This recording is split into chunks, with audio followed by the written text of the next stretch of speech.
Hello, everybody. My name is Eric Benton. I'm here with Kelly Turner, and we are going to be presenting to you some ideas and some approaches um, all around scaffolding for success in the science classroom, building rigor and productive struggle. Um, I'd like to welcome you all. We are very excited to talk to you and present these ideas to you today, and we're really hoping that you can get a little something that spurs your creativity, gets you excited, and that you can take along and use in your classroom. Well, here we are at the introductional part. I'm going to just introduce myself quickly and then turn it over to Kelly. My name is Eric Benton. I've been in the education game for a long time. Currently the director of open-sided development for school specialty. Been a teacher in the classroom. I've been a teacher at outdoor ed science schools, hiking around in the redwoods and going to tide pool communities. I've developed workshops. I've delivered workshops, professional learning sessions, written sections of textbooks, been the investigations author and editor at various times, and worked with a lot of different organizations, creating interesting, hands-on, student-centered activities and science learning engagement.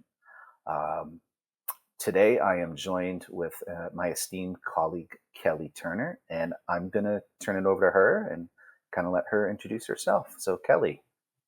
Hi, everyone. It's nice to meet you guys. I'm Kelly. I am about 25 years in science education. I started out as a very dreaded chemistry teacher and biology teacher. I say that tongue in cheek because every time I would introduce myself to people and I'd say I teach chemistry, I kind of got the eye roll. But that's okay because it was my passion and my love. And over time, I started working as a science supervisor for divisions, and I work with states and across the nation with people. My main passion in life is to make science accessible for all students. So that's what kind of brings us to our presentation today on scaffolding for science success. So with that, Eric, if you want to go ahead, we'll go ahead and get started on the presentation. All right, Again, here this we is go. us. This is us. If you have any questions or you want to follow up with us directly, there's our email addresses there. I work in a public school division in Winchester City, Virginia. If you are familiar with the geography of Virginia at all, I am up at the very tippy top of the Triangle of Virginia, next to West Virginia and Maryland. But I'm only about 60 miles west of DC. I have a small school division, but one that is a minority majority school division, meaning that majority of our students come from minority populations. We also have a low socioeconomic status population and a very large migrant population up in Virginia. So we are really dedicated to making sure that all of our kids have access to our curriculums. So the first question I want to ask you guys as we start this presentation, and I'll give you a second to think about it on your own. Who has the sweat on the brow? So at the end of the class, you've just got finished teaching your 45-minute, hour and a half, however long your class is. Who is exhausted? You or the students? Go ahead and put your answer in the chat, a thumbs up or what have you. What do you think? Who's the one who's tired? Well, I want to encourage you to make sure that your students are the ones who are doing a lot of the work and that they have used their mental capacity to engage in the science classroom. Too many times teachers are working really hard and the students not nearly as hard. So we're going to give you some strategies and scaffolds to help make sure that everyone is engaged in it. All right, so first thing we want to talk about is this concept of productive struggle. If you can think back to your ed psych classes, your early childhood development, Vygotsky, I believe, is the one who coined this idea of zone of proximal development. So everyone has this zone of proximal development, which is where you are able to take on a new task. It should be slightly harder than what you can do with ease, but not so hard that you're going to fail and give up. So over time, that has become this concept of productive struggle. We want kids to have productive struggle in the classroom because that is where the real learning takes place. When they're challenged just beyond what they can do independently, but they're supported enough to persevere. When you create productive struggle in your classroom, that is where kids are able to go beyond the recall and understanding level of Bloom's taxonomy into that application and transfer knowledge. But the most important thing I want you to remember from this is that all students in your classroom should be given access to appropriate on grade level tasks. Too many times when we have struggling learners, they don't get access to the grade level tasks because we want to make sure they can have some success. And what we'd like you to leave today thinking is, how do I make sure that the science I am teaching, the thinking in the science that I'm teaching, is on grade level for my student? They may have other things that are holding them back or making it more difficult for them to access that. So we'll look at the cognitive load in those areas and how can we reduce that, but keep the science thinking where it needs to be. Okay. So one of the keys to getting a good, successful, productive struggle in your classroom is using phenomenon and sense making. If you are familiar with NGSS, Next Generation Science Standards, you've probably heard a lot about phenomenon and sense making. But when you put the two of them together, it makes productive struggle in science successful. The first part, your phenomenon, it's a way to anchor your science instruction in real world events so that students can observe and wonder about it. It sparks their ideas, their curiosity, their desire to know. Sense making is creating the opportunity for students to take what they're learning, the phenomenon that they've been given, put them together and start thinking about the hows and the whys of science. How do I apply what I understand in my science class in order to be able to explain this phenomenon that I'm observing? This is where they're going to be asking questions, building models, and developing their explanations. When we put those two very powerful tools together in our science classroom, they shift from learning about science to figuring about how the world works. That's where we go from becoming a passive learner into an active scientific thinker. So when you look at a phenomenon, and I've put some links, which I believe you guys will get once you have the recording and everything with it. A phenomenon, by its definition, is any specific observable event that occur in the natural or human designed world that we can use our scientific knowledge to explain or predict. In an effort to work with my teachers and through some NSTA presentations, myself and a friend of mine, her name is Sarah Cooper, looked at phenomenon as, how do we broaden this idea? Does it have to be purely scientific? Or is it more a situation that we want to apply our scientific ideals to? We want to make sure that whatever the phenomenon is, it's engaging to our students. So we want to make it relevant to them. So sometimes the phenomenon that we come up with may not be relevant to our students because they don't have any experiences there. A phenomenon we talk a lot about in the state of Virginia is the oysters in the Chesapeake Bay. We are very concerned about our oysters and the crabs in the Chesapeake Bay. But if you're not from Virginia, if you're not from this area, that may not have any meaning or something that you're interested in. So you may need to find a phenomenon that's close to what your students have experienced. That link, the phenomenon generator, it's an AI generator through my GPTs that I created that gives a scaffold around how do I create or come up with phenomenon around a standard. You put in your standard, you put in your grade level, your topic that you're teaching, and it will give you phenomenon that you can use for students and some suggestions on how to handle it. So that's just an idea on how you can use it.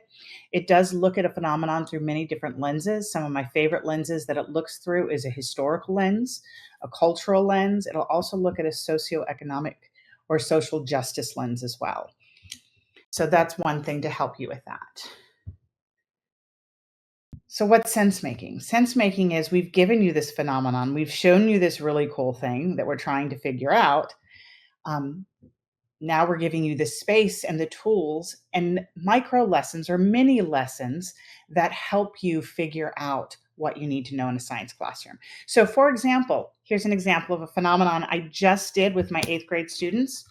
My 8th grade physical science teachers are doing a lesson on sound. And so we did the dancing rice, where they all got a bowl, put some saran wrap on top of it, sprinkle a little rice on top or some salt, like especially some really coarse salt, like sea salt on there.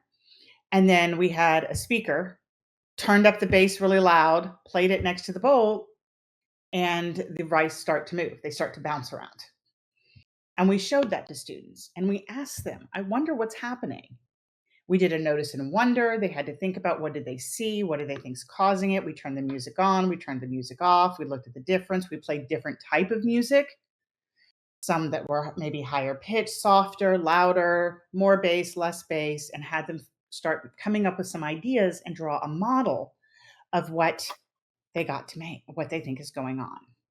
Okay, so that's that sense making process. Then, as you continue the instruction, you start layering in some of that science content and bringing it back to the phenomenon. Okay, well, how does this help? So, we learn about the structure of a wave. Okay, we learn that sound is waves and it's energy moving through space and it has to have something to interact with.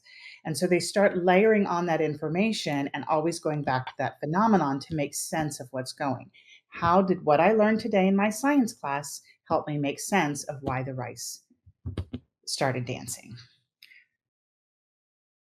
So what I have here is an image that, again, I have to give credit where credit is due. Sarah Cooper made this for a long time ago, a couple of years ago. And it's this idea of what happens in sense making. So when students come to a task, okay, they bring an understanding of science ideas from their own world. They may not have the background information that we want them to have, but they have something. They have some information, some knowledge they've obtained through their world, and we produce a phenomenon in front of them. If it's problematized and it has a level of uncertainty in it, that makes the kids wonder what's going on. Okay. Then we have this gap. This is where the sense making, the productive struggle takes place. And in that gap is where students start making connections between their understanding of the three dimensions of science and the phenomenon so that they can create a plausible explanation for what happened. As we start looking at the assessments, as we start putting things together, then we can start to see the learning and the understanding that kids have. And then finally, they get out of the gap with that understanding. They see the connections between the phenomenon and they're ready to take that new learning and put it into another situation. So that's where that transfer knowledge takes place. So why is phenomenon and sense making so important for this? It keeps the rigor up because it puts the ownership in the hands of students to apply what they're learning.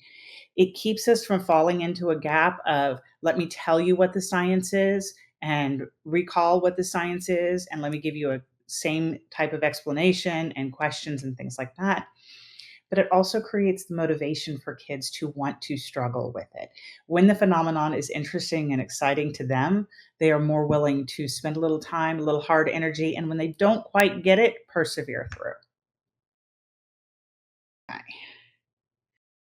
So when we're building this up and we're setting up this lessons and we're thinking about what do our students need, I want you to think about the difference between difficulty versus complexity.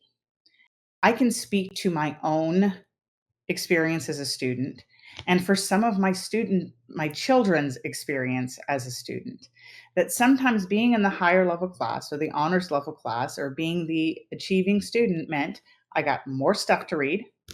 I had more steps to my problems. I had more problems to do. So regular classes got 5 problems for homework. Honors classes got 10 problems for homework. I got bigger numbers. I got more work. That doesn't necessarily mean that it's rigorous. It just means that it's more work.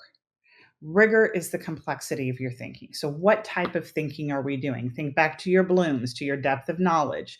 Are we thinking with just a recall and understanding level? Are we trying to synthesize, apply, analyze, or create something new? What level of reasoning do I have to do? Am I just applying a rule? Or am I actually thinking critically, looking for my own pattern that can then become a rule for something else? How am I using my evidence to support my connections? Am I making connections from one situation to another, or am I transferring that information to new context?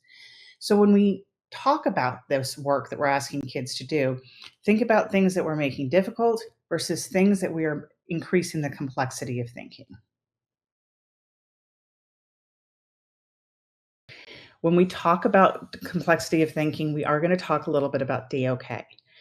This is DOK, depth of knowledge, refers to the complexity of thinking required to complete the task. So if I am in a DOK1, that is a recall and reproduction. It's minimal single step recall. What does the mitochondria do? Okay. Skills and concepts involves more than one step, but it's still very routine, applying a formula. Strategic thinking requires reasoning, not just knowing. And extended thinking requires extended reasoning over time, multiple sources or perspectives, or applying something to a new situation or information. Go ahead, Eric. So let's talk about what this means. Depth of knowledge. If I'm looking at a fork and I wanted to ask a question about this image, DOK level 1 would simply be, what utensil is this? DOK level 2 is going to ask you to compare a fork to a spoon. How are they alike and how are they different? Still very low level, but now I have to look at two different things and tell me how they're alike and different. DOK level 3, up the rigor a little bit, make it more complex. How would you eat soup if you only had a fork? What problems might you face and how might you solve them?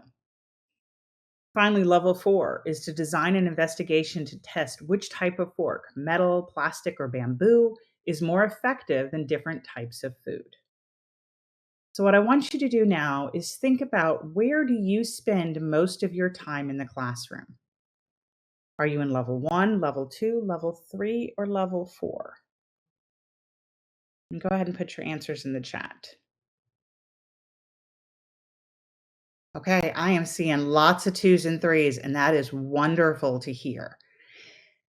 Most of the time, we should be spending in 2s and 3s, but that's not an all the time thing. What I want to make sure you don't walk away from this conversation is thinking that 1 is bad.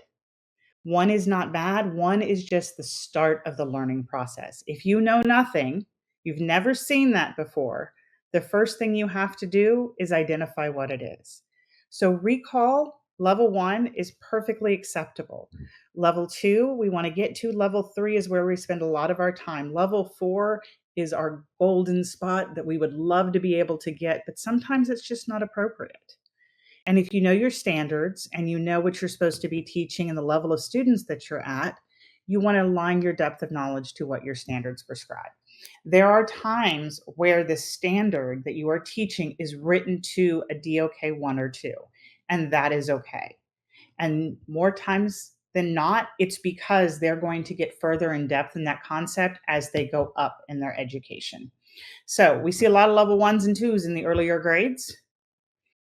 And then we start to see it go higher as we go up. So the first time in my area, I live in Virginia, we are not NGSS, but we are NGSS-like. We first introduced the concept of an atom to 6th grade students. Okay, all I want them to know in 6th grade is that the atom is all matter is made up of atoms, and they have protons, neutrons, and electrons, and a basic model of what they look like. That's all I want. Because when they get to physical science, we'll start talking about how those things interact at an atom. And we'll talk about how they're alike and how they're different, depending on what element they are. And then when we get into chemistry, then we actually get deep into the structure. So we build that knowledge over time. All right, so this next thing here, this is a great resource. It is Hess's Cognitive Rigor Matrix from Math and Science. This person has them already made up for all the different content areas. I love this one because it's math and science. And if you can actually, it's a live link. So when you get the presentation, you'll go to it. It'll actually give you Bloom's taxonomy down the first column. It's DOK across the top. So whichever one you're more comfortable with, it's there. But then it gives you sample stems and questions that you can use so you can try and figure out where your kids are. So use that resource. It helps you get to the rigor necessary for science education. One other way to think about it is this concept of a solo taxonomy. This was introduced to me many, many years ago by John Almroad. And solo taxonomy stands for Structured Observed Learning Outcomes. So if you're familiar with Hattie's work on learning intention success criteria, this ties really nicely to this idea. It is really looking at what can you observe about the learning outcomes your students have had. And if you look across the circle starts with I know nothing about a concept. That's where we all start when we're learning. We know nothing about it. Then we learn one thing. Okay, I know one thing about it. Then I know lots of things, and I'm doing my hand gestures for you guys that are really good at Trivial Pursuit. I know lots of facts about things, but I'm not seeing the connections yet. The next one, where you see the 3 bars and the connected lines, that's where I start to see the relationships between the stuff that I know and how they're intertwined with one another. And then finally, the last one is when I can actually take what I've learned, that complex thinking, and apply it to something else. Here's the way to look at it. Pre-structural, I don't have any understanding. Unistructural and multistructural, this is where I have surface learning. Where we want our kids to be able to get to is that deep learning, where I'm starting to see relationships and integration between the concepts that I know. And finally, into deep abstract, where I can take the information from one situation and apply it to another. So an example of this is in the Open SciEd unit on B1, where the kids spend most of their time learning about ecosystems in the context of the wildebeest migration. Okay. When they're learning about the different factors that impact the wildebeest migration, they're in that surface learning. But eventually we want to get them to transfer, which is the transfer learning. And they're given that opportunity twice in that unit, once to look at wild dogs in Africa. And the last one, the final transfer task, is when they're going to apply what they learned about conservation and large areas of conservation to a similar situation, which is the bison and buffalo in the Northwest Territories of the United States.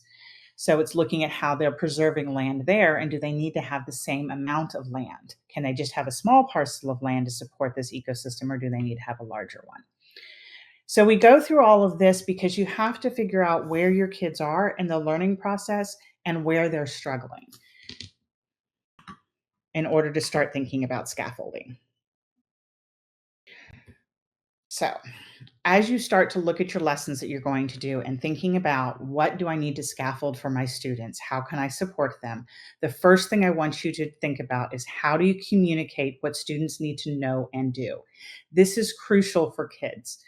Students who are good at school, who understand how school works, it's easy for them to pick up on what they're supposed to do and what they're supposed to be learning today.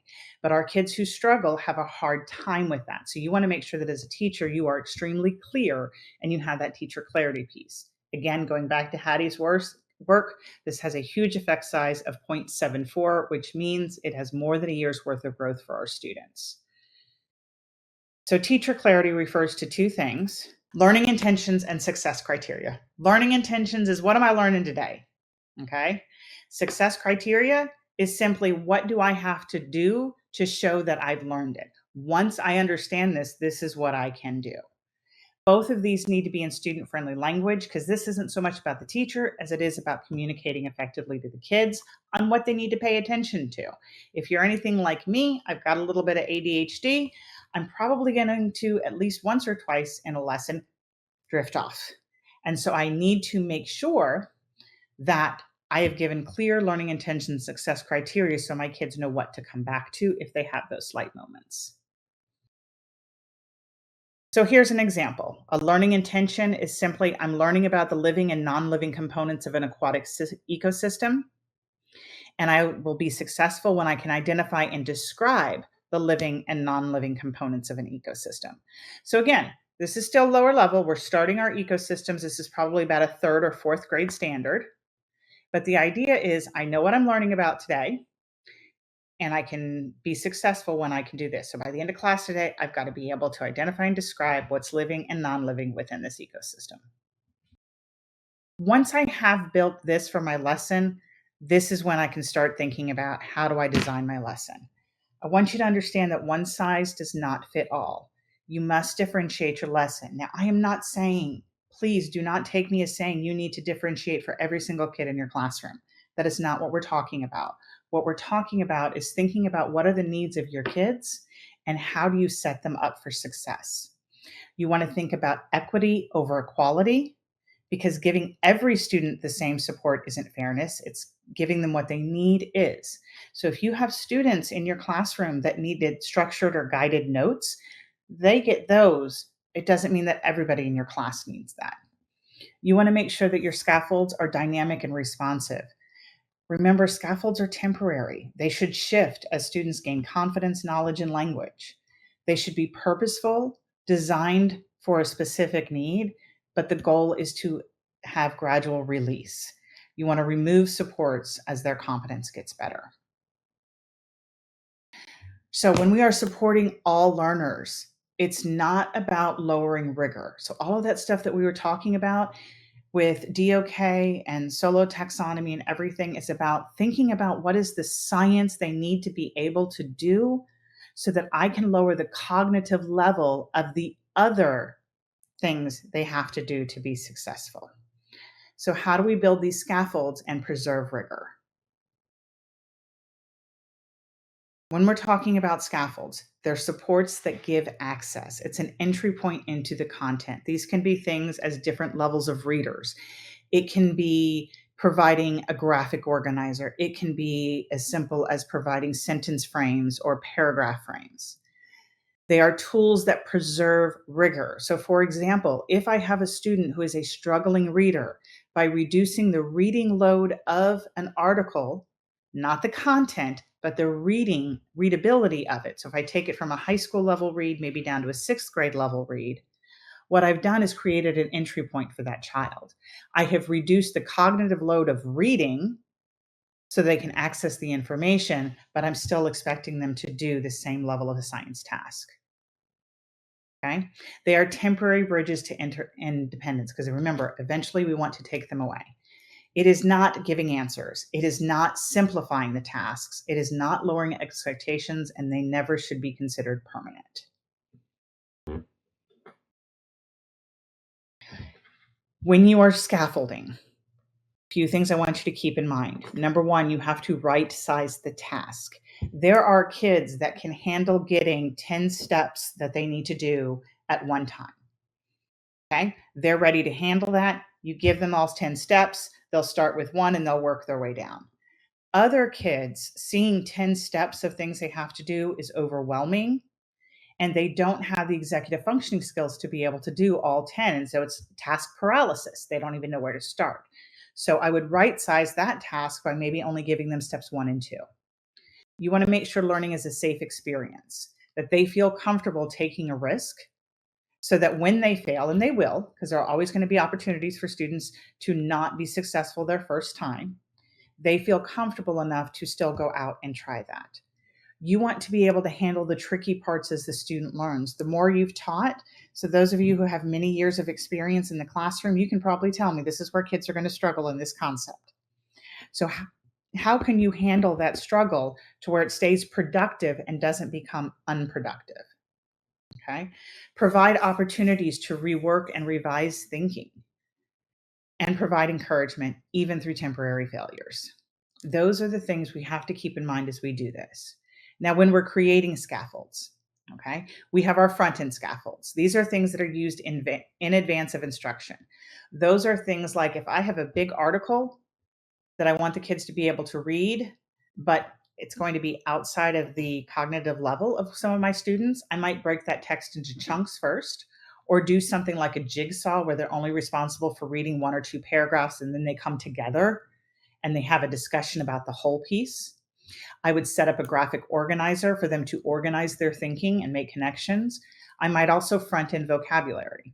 I'm going to tell you my warning with front-ending vocabulary. In science, we never give the vocabulary until a kid has a chance to experience what it is we're referring to. A lot of our science vocabulary is not in our vernacular or normal everyday speak. And so kids need to have a conceptual understanding of what that vocabulary term is being applied to before they can attach the vocabulary to it. So think about it. If you are trying to teach someone what an apple is, the first thing you need to do, not write it, not give the definition, but show them an apple. We want to make sure that we're doing that in science class as well. So front-ending vocabulary is not necessarily just giving the word and the definition. It's connecting it to an experience and then giving them words and definitions after they have some basic conceptual understanding. Next type of scaffold, these are distributed scaffolds. These are ones that are happening during the learning. Some of them are just in case, where they're provided before students attempt the task. We have just in time scaffolds that are provided when students' struggle is unproductive. Examples: questioning. Okay. We don't always think of questioning as a scaffold, but it can be. So a kid is struggling and doesn't understand. A scaffold can be something as simple as, well, where did you stop understanding? Okay. So have you thought about this? Can you explain your thinking there? What would happen if it was this? Poking and prodding with a questioning technique can be an effective scaffold for students. Prompts, telling them, giving them an idea. Have you read everything you needed to read? Have you looked at the image? What is the image telling you? So giving them some direction, not the answer, but directions to help find the answers that they need. Visual cues. Okay. When kids are struggling to stay on task, having visual cues that they can either communicate with you or for you to communicate with them to help get them focused back up. I was just in a math class last week, and it was wonderful. They do math workshop model. I know this is science, but it was a great idea. They actually use hand signals to let the teachers know where they're at in their learning process. So thumbs up means I've got it, I'm ready to talk about it. This means I agree, when they use kind of like the think of the surfer dudes, they put it up next to their chest if they're still thinking and they need more time.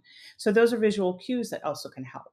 And then finally, direct instruction or modeling in the moment. So sometimes kids get so stuck, they're looking at a graph and they can't figure out what they're trying to see or what pattern. Then being able to sit next to the student and model how to look at it can be an effective scaffold as well.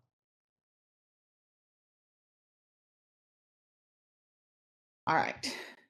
Last type of scaffolding is back-end scaffolding. Back-end scaffolding is used after the learning has occurred. So we may have just had a direct instruction moment. We may have just had an activity where kids were learning some concepts and putting things together. And now we want to make sure we're giving them a chance to process that information, solidify it. So examples of back-end scaffolding are things like feedback. This is why that reworking and revising their attempts are so important to do. Graphic organizers that help them organize what they've learned today in a coherent way. That's so important for kids that either struggle with organized thinking or struggle with executive functioning skills. Another one, though, can also be things like study skills, helping kids figure out, okay, I've learned all of this stuff and I need to review it later. How do I do that? Studying doesn't always come natural for every kid. And so teaching them how to do that can also be really important. So Kelly, before we go, oh, go ahead, could Eric. I just wanted to add how important I have found the scaffolding part of allowing the students to go back and work on their stuff after. One of the most debilitating things for a lot of students is this is the final thing. If I do this one answer, I'm locked in forever. Knowing that it's a process and giving them that understanding that they're working on things. We're all working on things. This doesn't have to be the final end product. So after you share the feedback, we can say, now what's your different, take on this? How has your understanding changed? Because that's what I'm really interested in. That's what I want to know. I want to know how your understanding has developed and what our activity has done to move you towards that.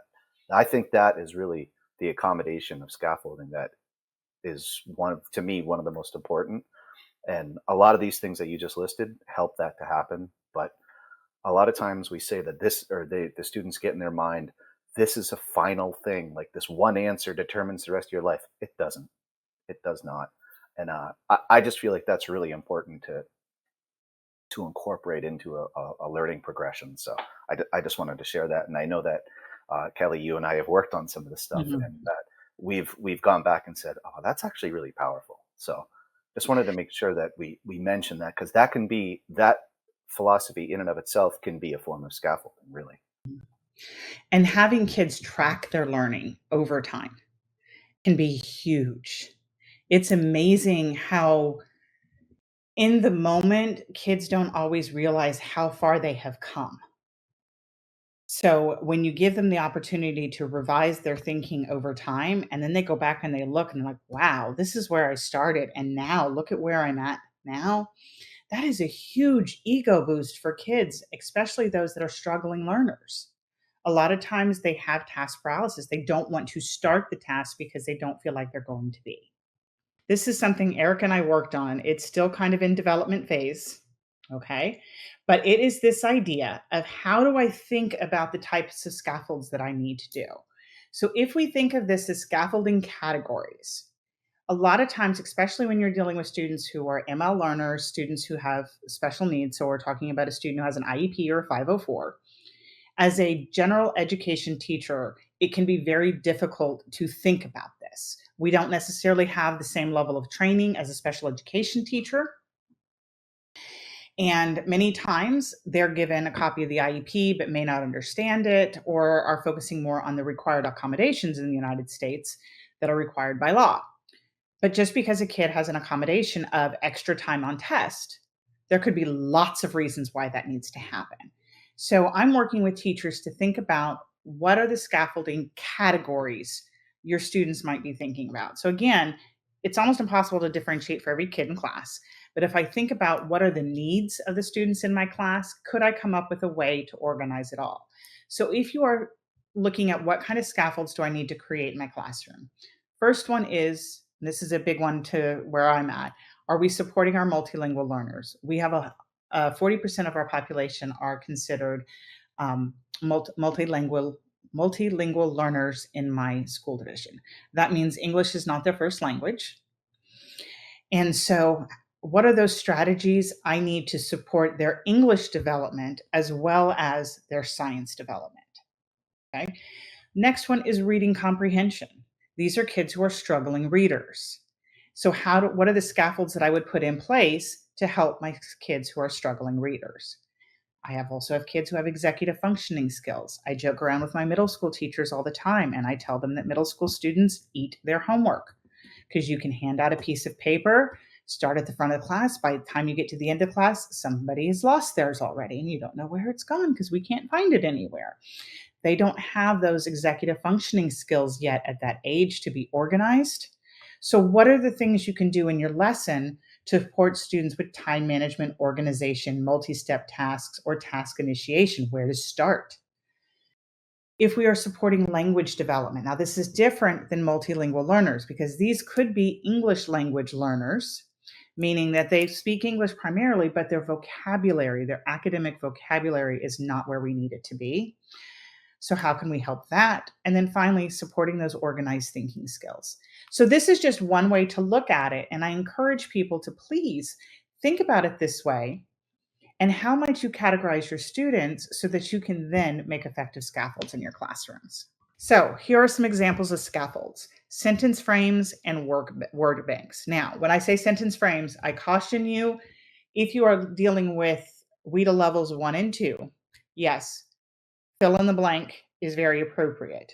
But if we're starting with students who are at WIDA levels 3 and 4, so if you're not familiar with WIDA levels, these are referring to our multilingual learner students who 1 and 2 have very little of the English content, English language. 3 and 4 have more. And once they're at 4.4, I think it is, I'm not 100% sure, but once they're about a 4.5, that's when they transition out of needing as much support. So, but sentence frames can also be sentence starters. So it's just the start of the sentence. So things like, I used to think this, space for them to write. Now I think this, space for them to write. Word banks, if you're encouraging the use of vocabulary, making sure that those banks are available for them. Using visual supports and graphic organizers. I wish high school teachers would use more anchor charts. Visual anchor charts are a great way to help students, especially when they're having discourse in the classroom and they start getting a little confused and they need something to anchor them in on what they're talking about in the process of photosynthesis. And look, they have this beautiful photosynthesis chart up there. They get a glance, they get their thoughts back together, and they can come in and have part of the conversation. Tiered prompts: hint, nudge, probe. So when somebody is asking a question, it's giving them a little hint, nudging them in the right direction, asking a probing question. Thinking about things like chunk text or data sets. So rather than having them start with 2 pages of text for them to read, have them start with a paragraph at a time, or their data sets, they may start with 1 data set rather than getting all 5 at the same time.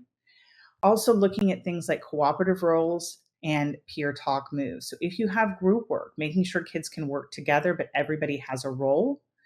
I always had you had the timekeeper, you had the recorder, but then I also had a supporter in every group. And that supporter's job was to make sure everybody had a chance to talk and everybody had to listen politely and effectively. Peer talk moves are things like giving them structured discourse prompts. If they're not sure what to say, do you have a list of questions that they can ask? Or I thought that was a good idea, but can you explain on this? Those types of things to keep the conversations going and encouraging the students to be doing the talking rather than the adults. Okay. Can also be interesting to have the students suggest their talk moves too. I find that like what would help you might help somebody else. Okay. All right, here's some examples of front end scaffolds. And I know it's a little hard to see on the screen depending on how big your screen is. But what I wanted you to be able to see is if you look on the left-hand side, and these came from B1 out of OpenSciEd, this is what the graphic organizer looks like to begin with. There are 4 things on one page. There are a bunch of questions, each one, and not a whole lot of white space. So a simple scaffold was to take each one of those categories, the systems, components, and interactions, make it each on its own page. Then we simplified the questions as far as the language, not what it's asking them to do. So rather than having it be complex sentences, it's broken down into distinct, simpler sentences. So we reduce the cognitive load of the reading, but not the thinking that we want them to do. And then we did an explanation of notice and wonderings that they should put there. So that's an example of a scaffold. We took the graphic organizer that everybody gets, and then we broke it into chunks. So they're only doing one piece at a time, had lots and lots of white space on it, and made sure that the text questions were easier for them to read. Here's an example of a distributed scaffold. This is within the task itself. On the left-hand side, you'll see the food web diagram or the interaction diagram of the activity. It was very complex. There's lots of lines. There's lots of pictures on it. That can be overwhelming for some kids, and it's not necessarily needed in order to answer the question. So instead, what we did is we took out the key points on the right-hand side that they needed to have, and we also gave them a key: positive relationships in the red, negative relationships in the blue. So we took the same thinking they have to do. They still have to identify the interactions that they're looking at. The question hasn't changed. What we've done is we've made it a little bit easier for them to access it. And this is an effort to get them towards moving closer towards a goal where they will be able to look at the one on the left. But if they're not able to do that, why confuse them? Why make it so they can't do the assignment or, complete an assessment of any kind? That's what we're looking to do, is to guide them along. So the ultimate goal is that they won't need this, but we have to start somewhere. Mm-hmm. Okay. So here's an example, and we're running quickly out of time, but you'll have this for you, where it's a food web diagram and they've noticed that there's fewer insects buzzing around, that some of the plants along the edge of the pond were starting to look brown and starting to die. A local nature center worked with the students at the nearby farm, recently used more fertilizer. Some of it washed into the pond after some heavy rains. So this is an example of a task and thinking about the types of structures and scaffolds we might use for this. This might be something, I've got my food web there, so I've already added in a visual support so they can see that food web there. there are other structures that I might do. I might ask a graphic organizer for them to list all the animals and then actually use that food web to think about who do they interact with directly. Some different questions that I might ask them to think about as they're doing it in order for them to be able to come up with why they think the things started to die in that pond. Kelly, do you have the chat open perchance? I think I do. There's a question that was posed in the chat that's fairly specific. So instead of reading it to you, I wonder if you might be able to address it. I'm not sure if that's going to be something we can get into in too much depth with the time we have, but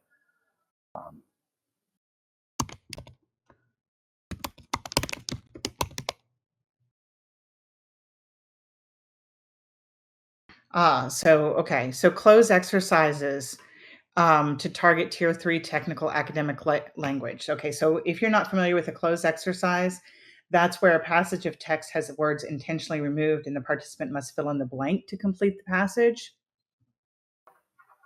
It works well when you're trying to build academic language, but you have to think about what you're trying to do. Are we teaching reading? Are we teaching the language? Or are we teaching the science? So when you're building technical academic vocabulary, you can use the close, but I would be very careful as to which of the elements, which words you are using to take out of the paragraph, if that makes sense. So I wouldn't necessarily only be using things like photosynthesis or cell theory or like the actual science vocab. I would use a lot of the academic language, things like increasing, decreasing, those types of words to help them as well. I hope that answered your question. If it didn't, Pamela, please put the question in the box. Okay. So what we were going to do, but we are about 10 minutes before, and I want to make sure I can answer all of your questions. When you look at a task like that, you want to think about what are the barriers your learners might face here? What scaffolds could you use to support access? Think back to what I showed you, those categories. What types of learners do you have in the classrooms? Where do they struggle? Okay, if this is where they're going to struggle, if reading is their struggle, what scaffolds can I do to help them with their reading comprehension? If it is the language, the academic language in the classroom, what can I do to put in the classroom to help them do that? If it is that I have a visual processing deficit, so it's hard for me to see the pictures and the images, what can I do to help them with that? If I have an auditory processing deficit, so things coming at me auditorily, I can't process as well, how can I give them images, graphic organizers, things to help them? There's lots of different ways to look at it. But if you think about what those barriers are, then you can take a moment and think about the scaffolds you can put in place, but still keeping the rigor. If we're supposed to analyze a food web, everybody needs to analyze the food web. But how do I make it accessible to all of my students? Now, with that, I would love to see your reflection in the chat box. A couple of different ways you can do this. One of my favorites is I used to think and now I think. So I used to think this about scaffolding, now I think this. Or you can answer what is one takeaway you'll use in your classroom. And we are also going to open it up for questions if y'all have any. And I thank you guys so much for spending an hour with us today. yes, it went by so quickly. I feel like we could probably discuss this for the rest of the day and still have more to talk about. Probably. More to share.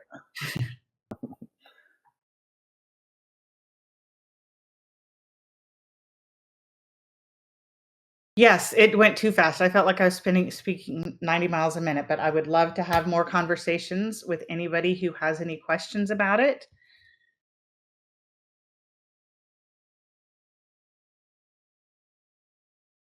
Bloom's taxonomy resource link, please. I will absolutely make sure that gets sent out. Or did you put it in the box already?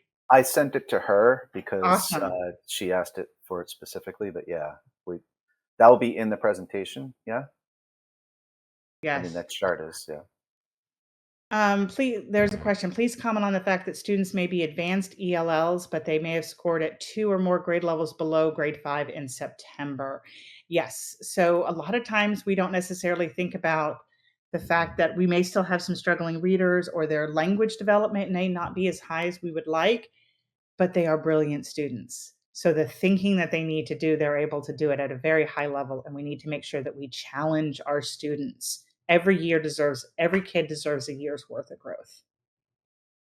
And Pamela, if you'd like to reach out to me directly, my email is there. I am more than happy to share more resources for you for our multilingual learners.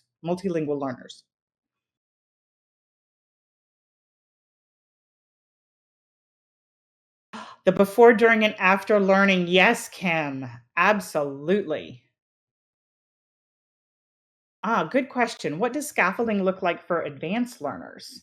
So scaffolding usually requires increasing the complexity of the task. So if you're thinking of those DOK levels, it's raising the complexity either by increasing the complexity of the text, giving them more variables, asking them to think about it from more than one perspective is one way that I like to do advanced learners. A lot of times when kids are teaching or learning about science or looking at the impact of science in certain things. So for example, looking at the example we just gave about the pond. So the on grade level task is to figure out how the fertilizer and things like that might have impacted the pond. For my advanced learners, I'm going to have them go a step further, think about it from the farmer's perspective, and how do you find a solution that not only helps the pond regain its health, but also is an attainable solution for the farmer as well.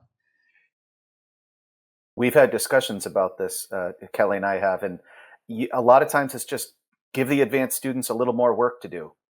That doesn't really help them. We want them to go deeper, to look at it, maybe specialize in one particular thing, pick something to really focus on, something that will just give them a deeper understanding that they might be capable of, rather than just giving them a whole bunch of other stuff to read or do. Really try to, you're meeting them where they are. If they have that capacity to take things deeper and go more with it, that should be where the scaffolding lies. Okay. Pamela, I think I've answered all your questions, but if I have not, I am so sorry. So I guess we Like have I said, a, please email me. yeah, we have a, thank you everyone. It was really great to be able to share this with you. And I just want to commend Kelly on her presentational skills and her communication skills. I always learn something even in just our little conversations we have together. So thank you everyone. It's been a great afternoon. Thank you guys so much.